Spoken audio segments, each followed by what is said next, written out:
खबरें राजनीति की हो या क्राइम की, हर खबर को पहुंचाएंगे आप तक सबसे पहले, सबसे तेज पछवाधुन खबर। जी नीरज जी, जानना चाहेंगे कि एक आरोप लग रहे हैं, वो किस तरह के आरोप हैं जो प्रधानपति पर लग रहे हैं?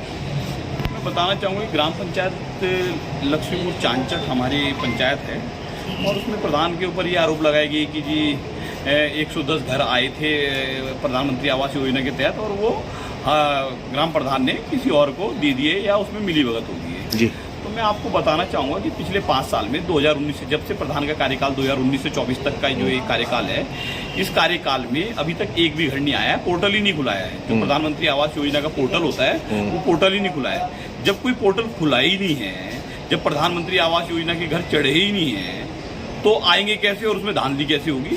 तो कुछ विपक्ष के लोग हैं जो नहीं चाहते हैं कि किसी भी तरीके से पंचायत प्रधान अच्छे कार्य कर सके, तो केवल ये एक भ्रांति फैलाने की, और क्योंकि चुनाव नज़दीक है पंचायत के, उसके कारण इन लोगों के दिल में जो डर है कि इस बार भी पूर्ण बहुमत में हम पंचायत में प्रधान होने जा रहे हैं, तो वो तकलीफ है लोगों को। उसमें कुछ विशेष कम्युनिटी है जो इस तरह के दावे कर रही है। देखो, विशेष कम्युनिटी की मैं बात नहीं करूंगा, सारे हमारे भाई बहन हैं और कम्युनिटी की हमारी पंचायत में कहीं कोई दूर दूर तक कोई जगह नहीं है। सारे आज तक हमारे क्षेत्र में बड़ा मिलनसार मेरी पंचायत है और जितनी पंचायत है वहाँ पे हिंदू, मुस्लिम, सिख, ईसाई सब मिलके रहते हैं, कहीं भी ऐसी हुई नहीं। पर हाँ, कुछ लोग हैं ऐसे जो अराजक तत्व हैं जो विपक्ष में चुनाव लड़ने के ख्वाब देख रहे हैं। उन लोगों की ये है कि किसी भी तरीके से प्रधान की छवि धूमिल की जाए। लेकिन जैसे आपने अपनी पंचायत को एक अलग स्तर दिया है, चाहे वो सीसीटीवी हो या अन्य हो या लाइटें हो या फिर वहाँ के विकास हो,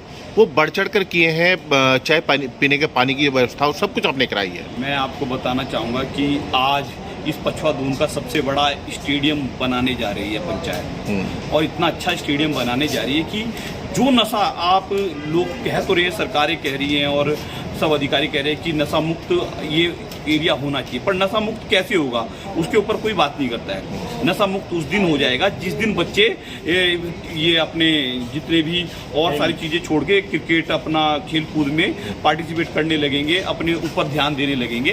तो खेल कूद इतना ज़रूरी है जिसके बिना ना शारीरिक हम किसी भी उसमें बढ़ सकते हैं, ना ही किसी अन्य चीज़ में बढ़ सकते हैं। जब आदमी खाली बैठा होगा, बच्चे खाली बैठे होंगे तो नशे की ओर जाएंगे। तो नशे को रोकने के लिए बहुत बड़ी मुहिम मैंने शुरू की है और मैं चाहता हूं कि सभी जनप्रतिनिधि जितने भी हैं, चाहे वो क्षेत्र के हैं, चाहे वो और किसी क्षेत्र के हैं, सारे से अपनाएं। अगर हम नशा मुक्त क्षेत्र अपना चाहते हैं तो हमें उन्हें खेल कूदने के साधन देने पड़ेंगे, हमें उन्हें शारीरिक जो क्षमता उनकी है वो कहीं और यूज़ हो, उस तरीके से हमने एक व्यवस्था बनानी पड़ेगी।